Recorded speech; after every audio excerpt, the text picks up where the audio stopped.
El mundo es para los que la tienen clara, para los que saben lo que quieren y van a buscarlo. Saben qué música escuchar, qué deporte hacer, qué teléfono tener, a quién seguir, qué postear, de qué hablar, cuándo divertirse y qué elegir. Impulsan el espíritu emprendedor. Son los que se informan de todo antes de tomar una decisión. ¿Cuál es la carrera que los apasiona? ¿En qué trabajar? ¿Dónde viajar? Quieren sobresalir. Son líderes naturales.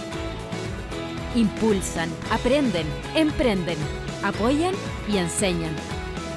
Necesitan una universidad que piense igual que ellos, donde todos puedan proyectarse más allá del aula, perfeccionarse, globalizarse, validarse, porque los que la tienen clara no quieren esperar y no se conforman con ser uno más. La importancia de tener las cosas claras. Universidad Mayor, para espíritus emprendedores.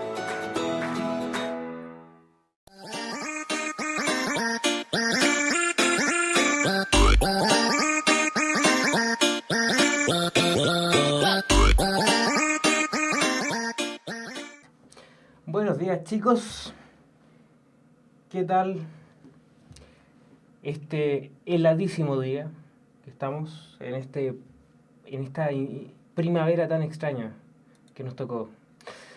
Hoy día vamos a entretenernos con un par de cosas bastante atrevidas, porque la matemática es atrevida hoy día. Vamos a continuar con probabilidad y estadística, también conocido como datos y azar, que me encantaría que fuera gatos y azar. Por si, no sé, podría ser perro y azar, pero sería más fome. Tenemos hoy día probabilidades y combinatorias. ¿Qué vamos a ver de probabilidades y combinatorias hoy día?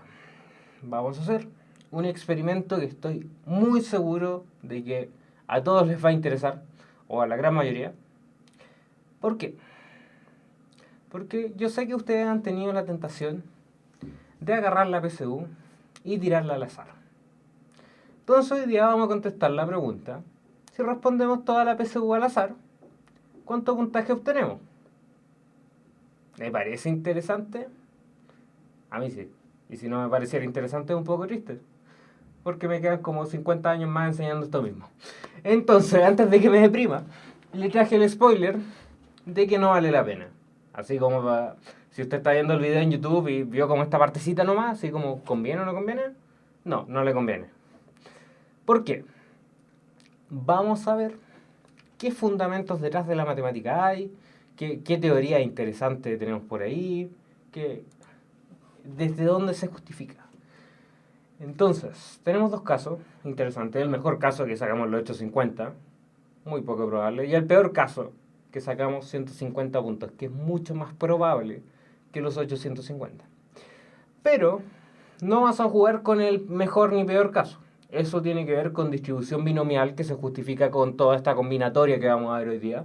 Pero, más que eso, más que toda esta combinatoria, vamos a analizar esto como un juego de azar. No use su PSU como un juego de azar, no lo haga. Aparte del tema de la PSU, hay que recordarles, chicos, a todos los que están viendo, todos los que vienen del futuro, todos los que nos siguen semana a semana, respecto a sus preferencias de carrera. Recuerdo que uno puede tener muchas decisiones en la vida y quizás pasó por un momento extraño, así que decidió que en vez de ser abogado, ahora se va a hacer alguna carrera no abogada, va a ser ingeniero en construcción civil. Entonces le interesa ahora la construcción civil en vez de la carrera de leyes. Entonces cambie su preferencia dentro de su perfil de puntaje nacional. Es totalmente entendible, no se preocupe. Yo tuve varias crisis de vocación. Pregúntale a mi amigo si quiere. Pero, volviendo al tema, y que no tiene que ver con crisis de vocación, es, o quizás sí, la PSU azar. ¿Cuánto puntaje obtenemos? Entonces acá es donde nos nace un concepto de que estamos entre el peor caso y el mejor caso. ¿Cuánto tenemos que esperar de todos estos casos? En cualquier caso, el caso es que el caso de acá tenemos que el puntaje esperado de todo esto corresponde a algo que matemáticamente se llama esperanza. Mi profesor del colegio me lo explicó la esperanza. Bueno, me lo explicaba con juegos de azar, que es mucho más didáctico. Pero yo creo que por motivación hoy día todos van a estar metidos respecto a cuánto puntaje sacamos si tiramos todo al azar. El tema es que la esperanza se refiere a cuánto es lo que espera ganar el pobre tipo cuando tiraba la ruleta. Cuánto es lo que espera tirar el pobre tipo que está en el casino y qué sé yo. Es cuánto espero ganar yo de toda esta apuesta. Entonces, la esperanza matemática de esto es cuánto espero yo sacar si tiro las 80 preguntas al azar. Interesantísimo. Les recuerdo que las preguntas las puede ir dejando acá abajo en nuestro cosito de Google, que le aparece ahí un formulario y un par de cosas y dice, profe, no sé nada de la vida y yo lo oriento, si es que puedo. Bueno, si es que tiene que ver con matemáticas, no le voy a mentir. Entonces, la esperanza matemática se nos va de la siguiente forma. ¿Cuál es la probabilidad de responder una pregunta al azar? Entonces, vamos a tirar los dados acá y vamos a decir que hay de todo esto una respuesta que es verdadera y 4 que no nos sirven. Entonces, en este sentido, un caballero llamado Pierre Simon Laplace, que el tipo tenía mucho tiempo libre y después si estudia ingeniería va a ver cosas relativas a transformadas de Laplace, a un montón de reglas de Laplace. El tipo era, bueno, era un tipo con tiempo libre. Pero lo que nos interesa de todo esto es que la ley de Laplace para probabilidades se basa en lo siguiente, en que la probabilidad de un suceso, de este suceso teórico, va a ser igual a los casos favorables. ¿Cuántos casos yo gano? ¿En cuántos casos yo gano cuando tiro esto al azar? Por ejemplo, monedas, por ejemplo, dados, qué sé yo. Y los casos posibles. Entonces, en esto, bueno, volviendo al tema de las monedas, como para ir ampliándolo desde un caso más simple. Si yo tiro una moneda y me sirve, y yo gano plata cada vez que sale sello, entonces si tiro una moneda, cada al aire, reviso la moneda y veo, oh, me salió sello. ¿Cuántas probabilidades tenía en total? ¿Cuál es mi espacio muestral? Palabra clave, espacio muestral. ¿Cuántas posibles salidas de todo este lanzamiento había? Entonces tenemos que caía cara o caía cruz. O sello. Como quiera. Para evitar barreras de lenguaje, cara y sello. Entonces tenemos cara y sello. Tenemos dos posibles espacios muestrales.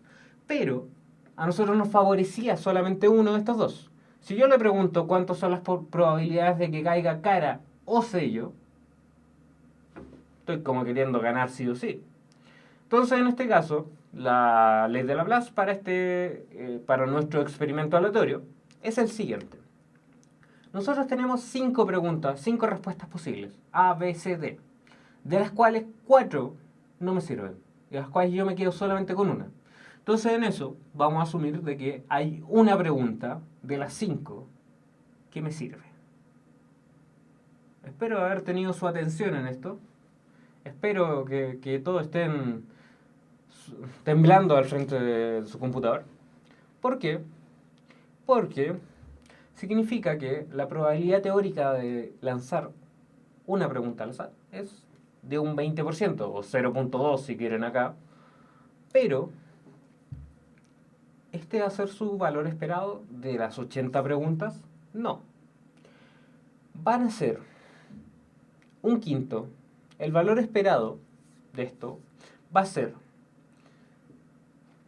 la suma del producto de la probabilidad de cada suceso por el evento, o sea, por el valor de dicho suceso.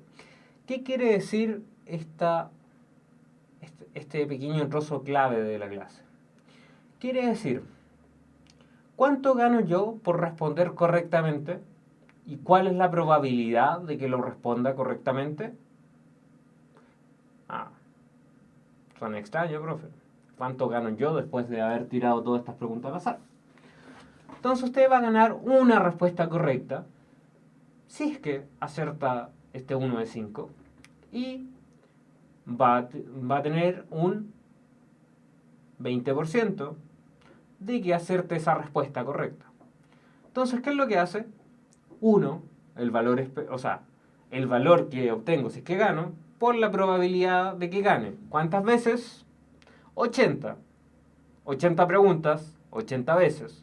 Entonces va a ser 1 por 1 dividido 5 más 1 por 1 dividido 5 y así. 80 veces. No se lo voy a decir 80 veces porque sería perder el tiempo. Entonces, recapitulemos acá. Fíjense en esto.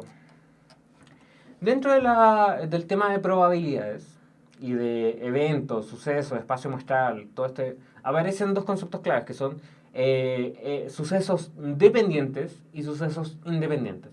Para este caso, de que tenemos probabilidades, o sea, probabilidad de que la pregunta 1 sea buena, la 2 y así, son sucesos independientes. O sea, si yo contesto bien la primera, no me afecta en nada la segunda y así.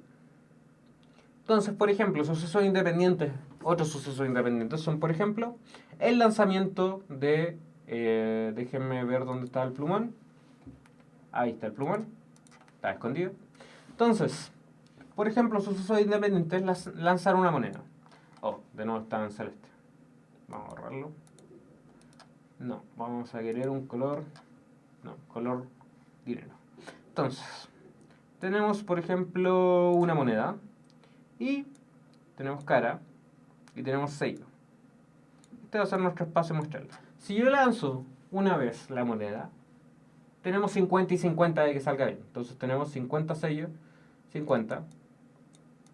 1 de 2 va a ser la probabilidad teórica. Y 50%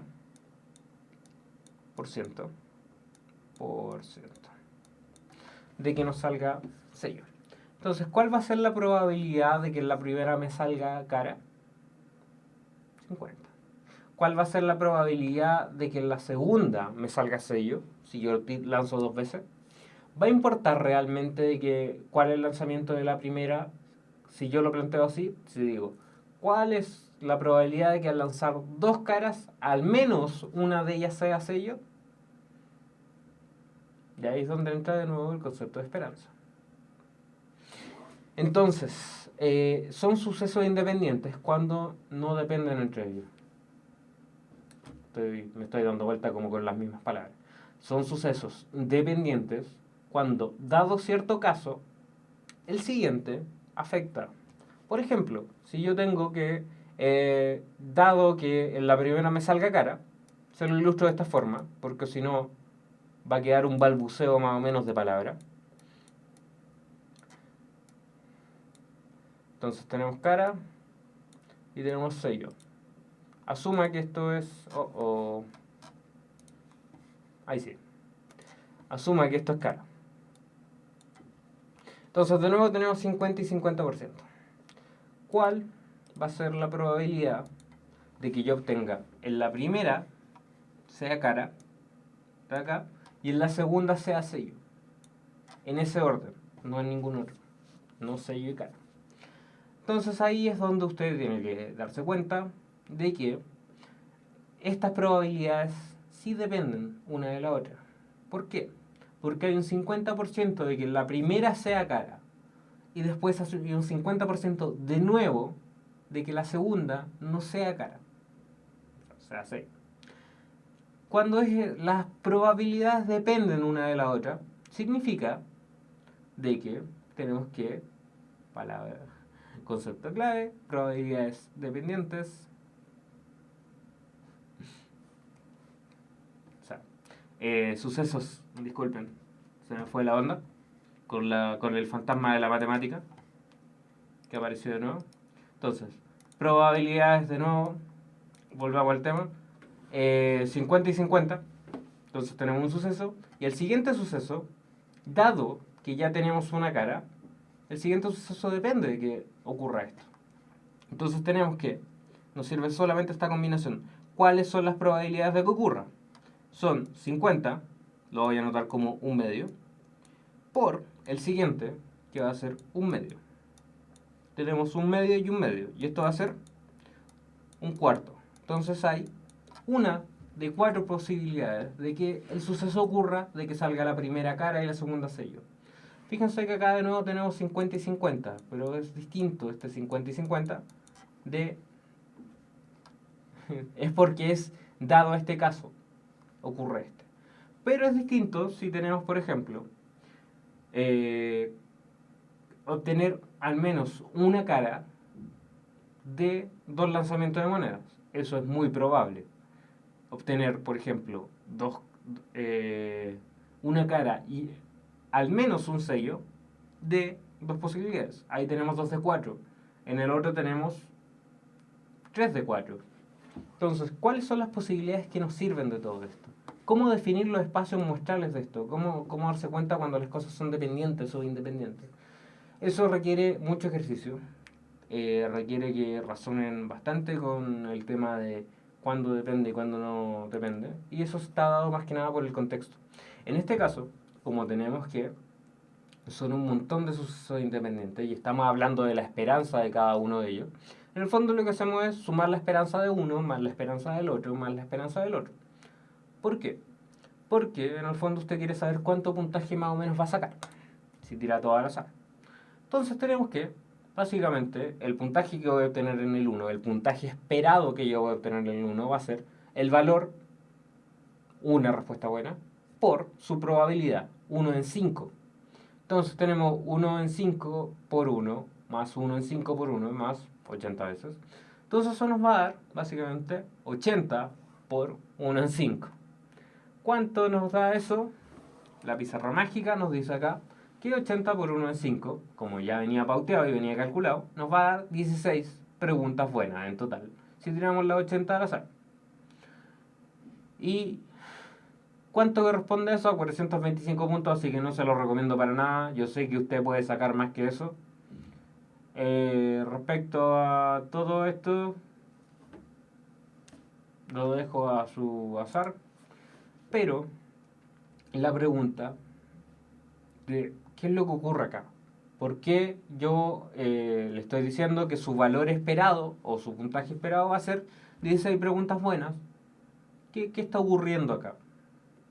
Bueno, acá es donde entra el por qué ocurre eso si yo lanzo 16 veces una moneda o qué sé yo, como que puedo obtener básicamente todas las respuestas correctas, puedo obtener todas las respuestas incorrectas, puedo tener cualquiera de los dos. ¿Por qué me está diciendo que voy a esperar a obtener 16 solamente? Entonces, ¿qué es lo que matemáticamente me asegura que van a ser 16? Ahí es donde entra la ley de los grandes números. Que tenga ojo con esto. Los grandes números funcionan para números grandes, no para números chicos. Suena ridículo. Pero si yo, por ejemplo, tuviera dos preguntas, la forma en que se distribuyen esas dos preguntas es no es tan aleatoria como estas 80 preguntas.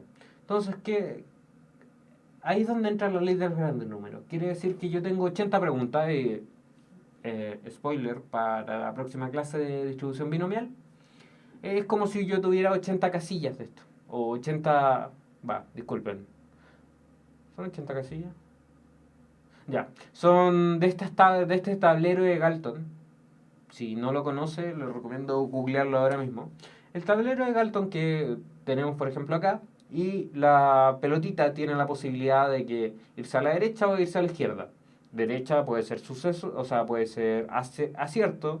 Izquierda puede ser no acierto, puede ser fallar. Entonces así, tiene 80 distintos caminos. O sea, tiene 80 pisos hacia arriba. Y la mayoría de las pelotitas van a caer justamente en los casilleros centrales. Ahora, este tablero de Galton está bastante ladeado porque no es 50 y 50, es 20 y 80. Entonces los tableritos van a estar ladeados para allá. Vamos a revisar este mismo ejemplo y lo vamos a ejemplificar con tablero de Galton para que le quede muy claro de que la menor cantidad de pelotitas se van con los 80 aciertos. De hecho, probablemente casi ninguna se va a ir para allá. Se lo aseguro. Entonces, ley de los grandes números es lo que nos asegura que nuestra teoría va a tener algo de factibilidad práctica. Entonces, ¿cuáles son las posibilidades de responder todo bien. Muy bajas. Muy, muy bajas. Las vamos a ver al final de la clase, así que quédese atento ahí. Y como dice acá, son tan bajas que mejor juega la lotería.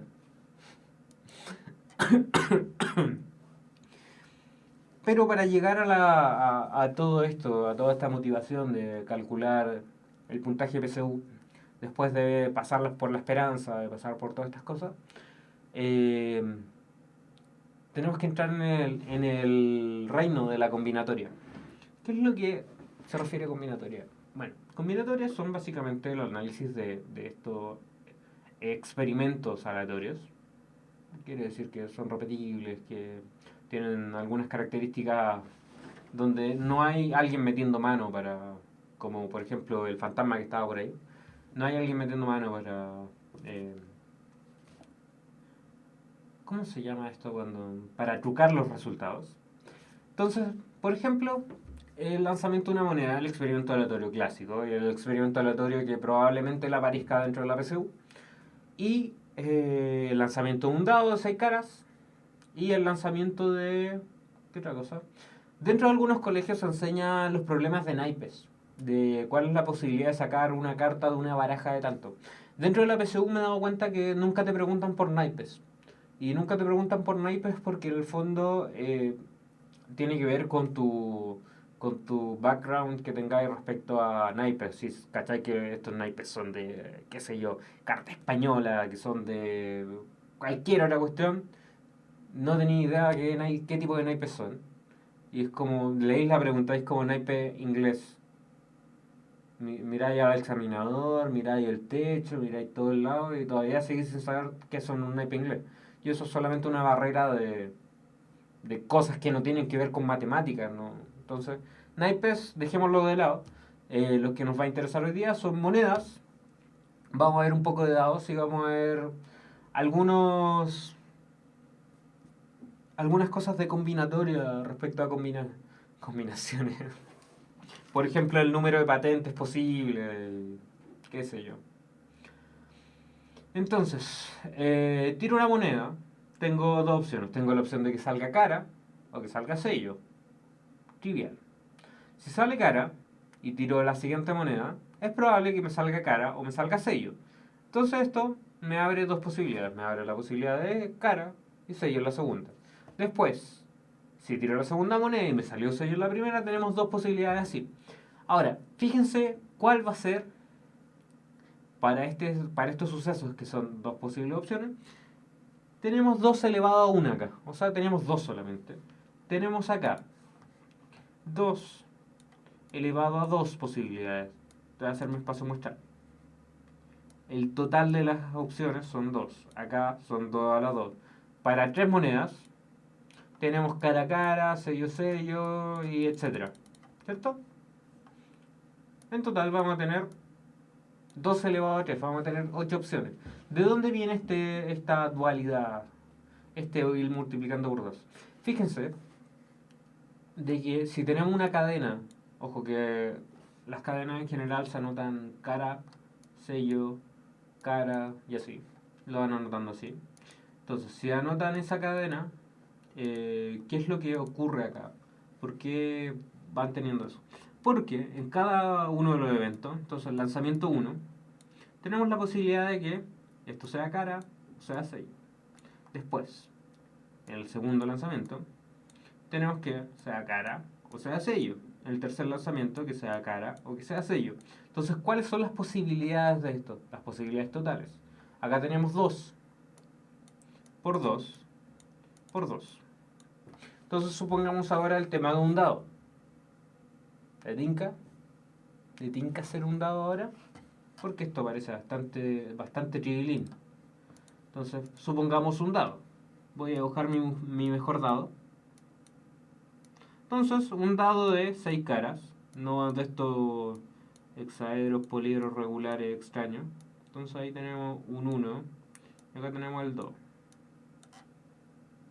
Perfecto, mira. Entonces, ¿cuál es el espacio muestral? ¿Cuáles son las posibles salidas de mi experimento? Las posibles salidas de mi experimento es que tenga 1, que tenga 2, que tenga 3 y que tenga 4. 4, medio lata será el 5 y medio lata será el 6 porque son demasiados. Entonces el espacio muestral lo vamos a anotar por abre corchetes, cierra corchetes. Entonces tenemos 1, 2, 3, 4 y 5, 6. Ese es mi espacio muestral para esto. Entonces si yo lanzo un dado, ¿cuáles son los posibles resultados? ¿Cuáles son los posibles resultados distintos? Tenemos que son 6 posibles resultados. Entonces, si yo lanzo 2 dados, cada uno de mis lanzamientos va a tener... Oh, qué horrible. 1, 2, yo voy a poner el 1 ahí. Ya. Si yo lanzo 2 dados, ¿qué es lo que va a ocurrir con todo esto? Va a ocurrir de que dado que entendió la talla, fome. Me sale sin querer. Como yo lancé el primer dado, tenemos 6 posibles salidas de esto. Como yo lancé el segundo dado, tenemos otras 6 posibles salidas de esto. Entonces tenemos que esto, hoy se me fue esto. Tenemos que las posibles combinaciones de estos son 6 por 6. Son en total 36 combinaciones distintas. Fíjense, espacio muestral por espacio muestral. ¿Me entendió esa parte? ¿Se va entendiendo bien, chicos? El chat veo que está, no sé si está malo, no sé qué está pasando en el chat, pero lo estoy recargando en el caso de que esté bien o esté mal. Bueno, vamos a ver. Entonces, ¿qué otro experimento es interesante para usted? Y acá es donde llega el tema de ordenamiento. Porque ya vio el tema de espacio muestral, que se multiplican, que en el fondo los eventos son independientes del otro, los multiplico, de que, ojo, lo multiplico para obtener posibilidades, para la esperanza era distinto, lo íbamos sumando. Entonces, ¿cuál es la forma, cuántas formas distintas hay de ordenar el A, B y la C? Para esto, entramos dentro de las tierras de la combinatoria. Las tierras de la combinatoria tienen que relación con ordenamientos, con cuántas posibles salidas hay. Entonces queremos analizar cuáles son las posibles salidas de todo esto, cuándo yo saco el A primero, el A al final, el A al medio, qué sé yo, cuántas posibles combinaciones hay de todo esto. Las combinatorias en general se utilizan en matemática para un montón de cosas. Se utilizan para experimentos estadísticos, se utilizan para... ¿cómo contarle esto? No le voy a pegar el spoiler porque viene en un par de diapos más adelante. Así que, ¿cuántas formas hay de ordenar estos 3 elementos?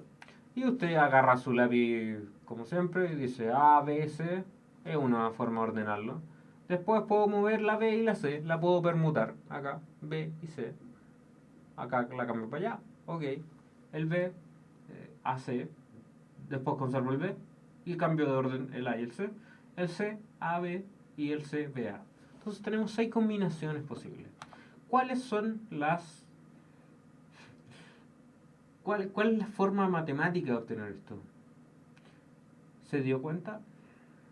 Esta parte de combinatoria es bastante compleja de razonarla. La forma que yo considero más apropiada, de que si usted nunca la ha visto o nunca la ha logrado ver de forma correcta, es esta. De que usted agarre el ABC y empieza a ver A, B, C. Después varió el segundo. Después varió el último. Ahora, fíjense de que en esto yo puedo tomar... el orden sí importa, en primer lugar. El orden importa acá. En segundo lugar, ¿cómo se llama? Puedo tomar un solo elemento y después no se puede volver a repetir. Entonces, en la primera opción, tenemos que sea A, que sea B y que sea C. Tenemos 3 opciones. ¿Cierto? En la segunda, si tomamos A, tenemos que sea B o sea C. Acá tenemos en la B que sea C y que sea A. llegar a la C. Hoy me quedó mal mi árbol de probabilidad. Entonces tenemos la A, la B y la C como primera opción. Entonces las salidas que teníamos acá, teníamos la segundo que tomamos, son la B y la C. Y el de este tenemos que sea la A y que sea la C. Y en la C tenemos que sea la A y que sea la B. Entonces tenga ojo con esto. El orden se importa. Las probabilidades de que ocurra, disculpen, me metí en la parte anterior. Las posibles primeros elementos tenemos 3. Después, el segundo elemento, como ya tomamos uno, vamos quitando uno. Ya no tenemos las 3. Tenemos 3, después tenemos 2 y para el último elemento nos queda solamente uno. Entonces, para ver cuántos son de estos, tenemos que contar las ramas de nuestro árbol de probabilidades, o sea, de combinatoria. Tenemos 1, 2, 3, 4, 5, 6, que es lo mismo que teníamos acá, fíjense. La forma de mostrar la organización es distinta. O sea, la forma de organizar la información es distinta. Ahora, voy a correrme un poco para adelante para que no llegue el fantasma de nuevo. Creo que eso es lo que está ocasionando el fantasma de la matemática y ahora. Entonces, tenemos A, B, C. Fíjense que para el primero tenemos 3 opciones. Para el segundo tenemos 2 opciones, nos van quedando 2. Y para el tercero tenemos una sola opción. Ahora, multiplicar por 1 ya cachamos que era como perder el tiempo. Hace rato. Entonces tenemos que esto es 3 por 2 por 1. Pero la importancia de anotar el 3 por 2 por 1 es que le quede claro que esto es lo que se denomina como 3 factorial. Entonces, tomamos 3 por el anterior, al antecesor de 3, por el antecesor de 3, hasta llegar al 1. 1 factorial es 1, 0 factorial también es 1. Y ahí es donde llega el final de este camino de combinatoria. Y para las combinatorias, ahí está, le traje esto. ¿Cuántas formas hay? O sea, ¿cuántas combinaciones se pueden formar con 3 dígitos y 2 letras? ¿Les suena parecido a algo? ¿Les suena parecido, por ejemplo, a la forma en que están las patentes? Número, número, número, letra, letra. ¿Les suena parecido a una patente? Bueno, lo hice con la intención de las patentes. Después me di cuenta que las patentes no eran así, pero bueno, ya lo... fue de pago. Me falta calle. Entonces, n por n, o sea, n, l y l. Fíjense, respecto a este experimento, que es distinto al anterior, en el sentido de que da lo mismo el primer número, porque lo podemos volver a repetir. Entonces podemos tener la patente 000 y después tener AA. Después podemos tener la patente 001 y así. Entonces, el orden sí importa. Sí, el orden sí importa. O sea, da lo mismo si yo tengo 000, 001 es distinto al 100. Entonces, si yo tengo un número 1 en la primera posición, y después tengo el 00, va a ser distinto al 001. Sin embargo, en los dos obtenemos un 1, un 0 y un 0. Un 0, un 0 y un 1. La posición sí influye acá. Entonces, ¿qué es lo que nos interesa acá? Los dígitos. ¿Cuántos dígitos son? 1, 2, 3, 4, 5, 6, 7, 8, 9. Y el 0. Son 10 dígitos. Espero que le haya volado la mente este descubrimiento, porque nuestro sistema decimal se basa en que tenemos 10 dígitos y no 9 como probablemente lo pensó. Entonces tenemos 1, 2, etcétera, 0. Y 26 letras, A, B, C, D, F, G, bla, bla, bla, bla. Ahora con estas 26 letras creo que no estoy contando la ñ, hay alguna letra que no estoy contando. O que estoy contando 2 veces. Así que tome este 26 letras con un poco con un poco de ojo. Póngale ojo a este 26 letras. Para este experimento para esta combinación de posibles cosas, vamos a decir de que el profesor tenía razón en que puso 26 letras y contó la ñ o no contó la ñ, y que está todo bien, y que no tenemos un incendio, así que no se preocupe. Entonces tenemos cuántos posibles valores puede tener el primero. 10. Creo que tengo que correrme para acá. ¿O no? 10. Para el siguiente número tenemos 10 de nuevo. Para el siguiente número tenemos 10 de nuevo. Y ahora nos quedan las dos letras, que son 26 posibilidades y 26 posibilidades. Entonces, el total de todo esto son un montón de sucesos independientes, que tenemos 10 por 10 por 10 por 26 por 26. Lo único que hice va a ser calcular el 26 por 26, que no va a ser tanto, va a ser 676. Después le agregamos los 3 ceros del 10 y 10. Entonces, las posibles salidas de mis patentes, de mi sistema de patentes, es 676.000 patentes distintas. Ahora, fíjense, ¿cuántos autos hay en Santiago? ¿Cuál es la moraleja de todo esto? ¿Por qué estoy enseñando matemáticas y no haciendo patentes? Porque hay más autos que patentes de las que habrían con mi sistema de numeración. Ahora, si yo le agrego un número más, bueno, ahí dejé la escoba porque la numeración quedarían 6 millones y tanto. Y hay como... ¿Cuántos somos en Chile? Somos como 18, creo, millones. Bueno, no es tan malo mi sistema de patentes, pero mejor le agregamos otra letra y otra letra. De hecho, conviene más con letras. ¿Por qué con letras en vez de con números? Porque tenemos la misma cantidad de cadenas. O sea, tenemos, por ejemplo, 6. Pero, como hay 26 posibilidades distintas, es más conveniente poner letras que números, porque nos amplía más el espacio muestreo. O sea, las posibles combinaciones de esto. Entonces, clave en combinatoria. Voy a reponer cosas. Por ejemplo, si yo saco un elemento de todo esto, después se vuelve a poner. Experimentos de ficha, experimentos de todas estas cosas, son re importantes el tema de se saca y se vuelve a meter este elemento que extraje aleatoriamente. Segundo importante, importa el orden, se repiten los elementos y así. Estas tres preguntas son muy clave para entender bien qué estamos haciendo o si estamos haciendo, qué tipo de experimento estamos haciendo. ¿Por qué?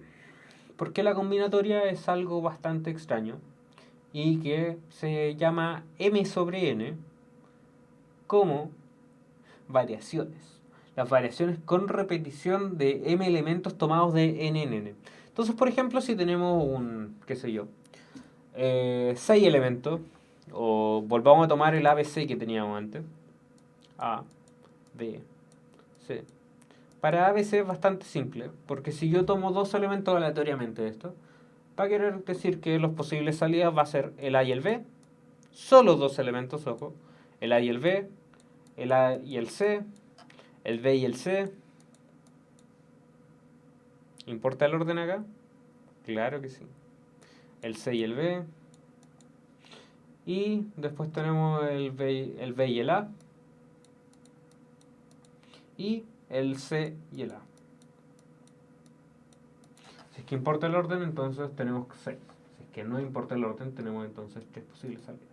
Ahora, ¿qué es lo que quiere decir esto? De que si yo tomo de n en n, entonces tomamos elementos de 2 en 2. Tomamos 1, sacamos 1, lo sacamos 2. Después volvemos a hacer otra toma.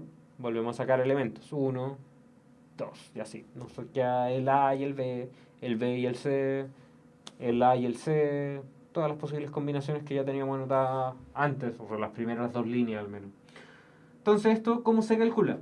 Se calcula m factorial dividido n factorial por m menos n factorial. Ojo, ese por va todo abajo.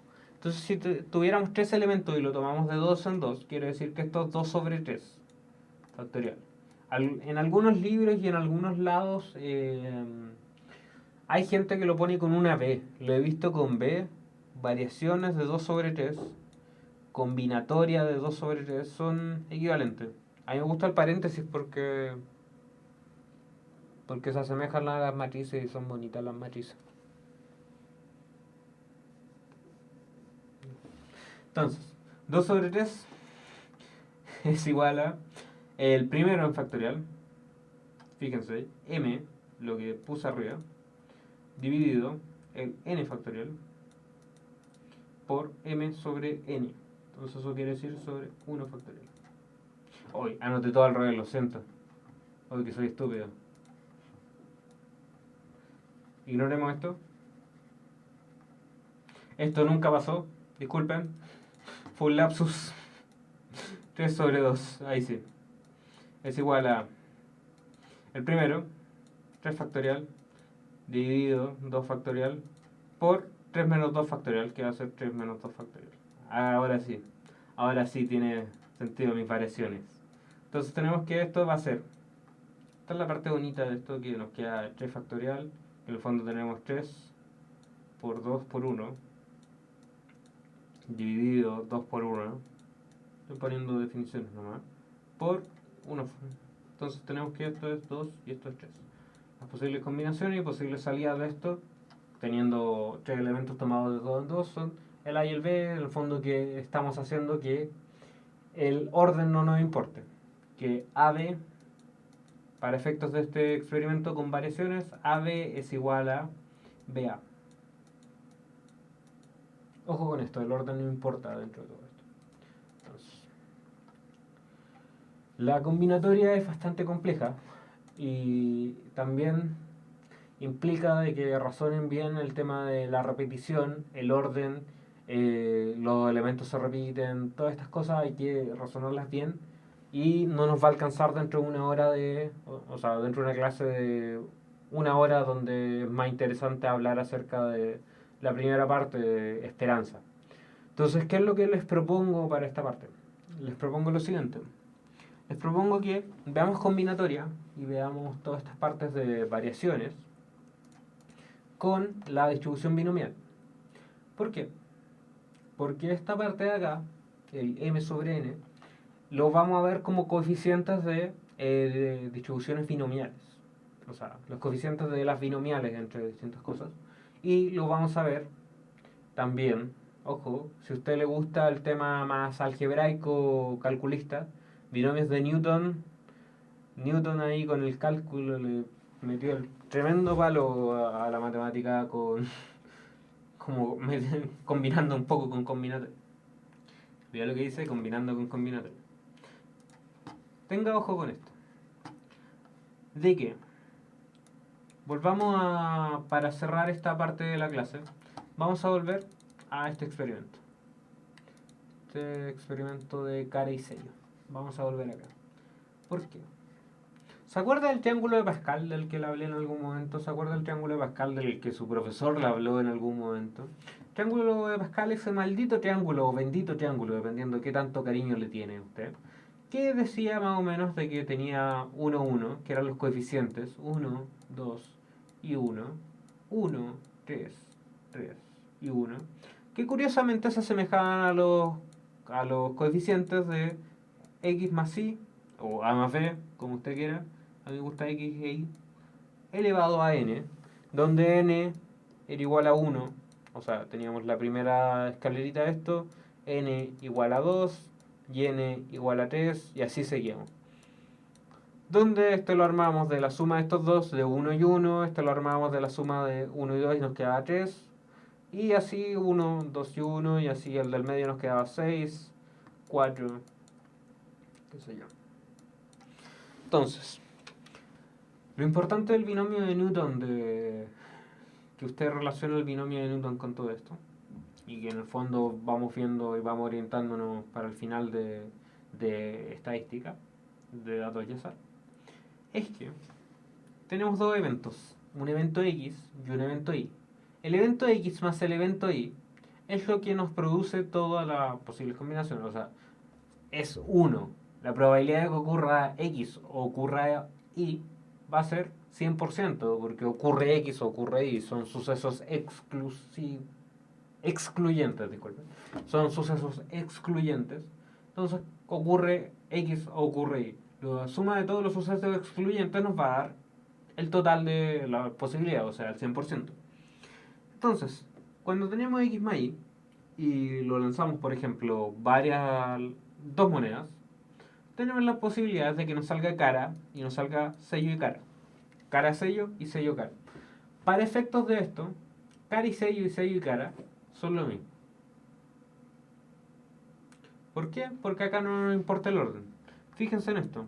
Acá tenemos que obtengamos una cara, dos caras, más desarrollemos el binomio 2 por cara y un sello, más dos sellos.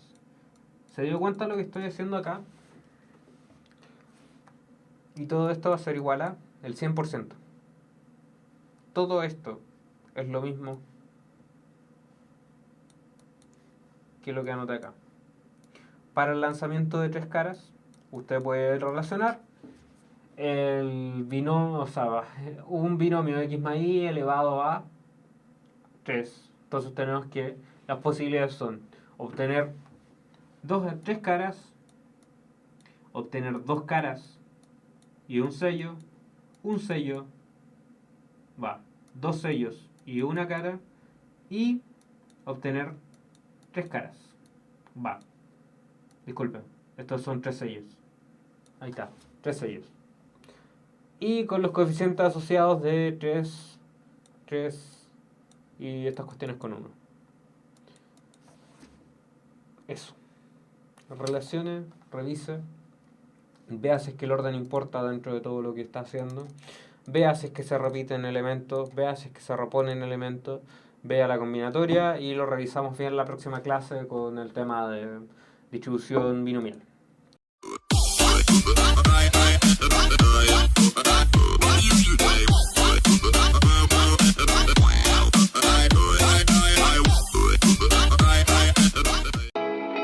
El mundo es para los que la tienen clara, para los que saben lo que quieren y van a buscarlo.